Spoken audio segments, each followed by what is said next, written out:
And breaking tonight, the president a short time ago cut short plans to spend most of the weekend at his New Jersey golf club in Bedminster, to head back to Washington early, and decided not to attend his son Donald Trump Jr.'s wedding in the Bahamas, sparking a lot of talk about what might be happening on Iran this weekend. A key member of his war cabinet right there, you just saw, Tulsi Gabbard, is heading out of the cabinet. The director of national intelligence abruptly saying she's going to step down today. A lot of speculation about what is behind that. She announced that her husband has a rare form of bone cancer and she wants to spend a lot more time with him, obviously. But there's also been clashes she has had with officials at the CIA and elsewhere. So who better to separate fact and fiction than to bring in our friend Roger Stone, the longtime political advisor to the president, someone who's a big fan of Tulsi Gabbard and thinks she may be president of the United States someday. Roger, first of all, welcome. Good to have you. Great to be with you, Ed, and I'm glad to have a chance to clarify some of this. So Tulsi Gabbard called me last night about 8:30 to tell me that she'd made an extraordinarily difficult decision, but that her husband of 11 years has a very rare form of bone cancer, most likely require a debilitating surgery, and that she wants to be there for him. I asked her point blank whether this had to do with any policy disagreement with the president or the administration. And she said, look, if I had a policy agreement, I would have resigned long ago. It has nothing to do with that.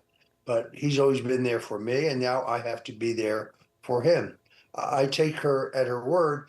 I do think she's among the president's very best appointees. She declassified the Russian collusion documents, proving once and for all that Russia was a hoax. And she referred those responsible to the Department of Justice for prosecution. She declassified all of the two phony impeachment documents that show that the cute little Vindman brothers in their uniforms were lying and that they were working with a whistleblower who was being coached by Adam Schiff. Also referred them to the Justice Department. She spearheaded the investigation into election fraud in Fulton County, Georgia. She also investigated the origins of COVID-19. She was actively now, based on a piece that I read yesterday by the great Catherine Herridge, was being actively spied on by the CIA because of her efforts to look into the viability, the security of electronic voting machines, among other things. So she is a trailblazer. She's done amazing things in support of this president, things that some others didn't have the courage to do. And frankly, I think her greatest days of public service lie ahead. All right, I'll pray recover for her husband, obviously, but I don't think she's finished in American politics. I agree with you. A lot to unpack with what you just said. So you take her at her word, and we certainly pray for her husband. If it's a rare form of bone cancer, she's going to have to be there, and there's going to be a lot of tough days ahead, but we certainly hope he gets better, as you just said. But two things can be right, which is that she has a family emergency to deal with, and at the same time was under pressure in this cabinet. You just said something at the end there about the CIA, maybe, reports of CIA officials raiding, or at least trying to raid, the office of the Director of National Intelligence out of a fear that she had files on the JFK assassination and other things.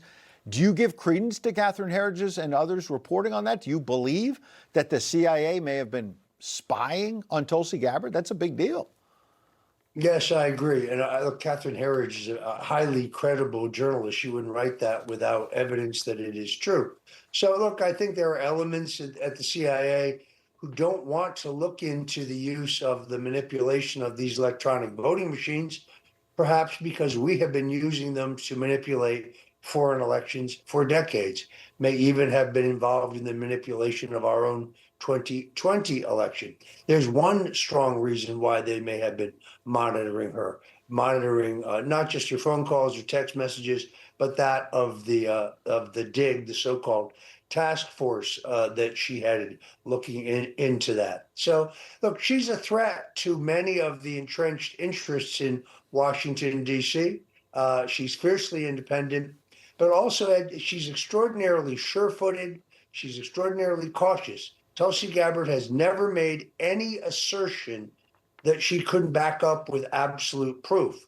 So declassifying these documents in these various circumstances shows their courage. The current CIA director, who I think is a good man, He could have declassified the Russian collusion documents in the first term. He knew what was in them, but he didn't do so. Tulsi Gabbard did have the courage to do so. I think she's a threat to the deep state.